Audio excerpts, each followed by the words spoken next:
Unlock the full potential of your Canon R6 Mark II by seamlessly connecting it to your computer using EOS Utility. First, locate the USB-C port on your Canon R6 Mark II. This is typically found on the side of the camera, under a protective flap. Next, choose the appropriate USB cable. For most computers, you'll need a USB-C to USB-A cable, or a USB-C to USB-C cable if your computer has that port.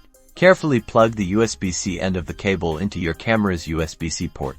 Then, plug the other end of the USB cable into an available USB port on your computer.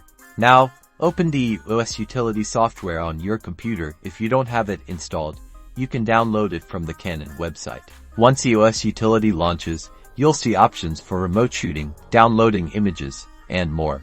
On your camera's LCD screen, you may see a confirmation that it's connected to a computer.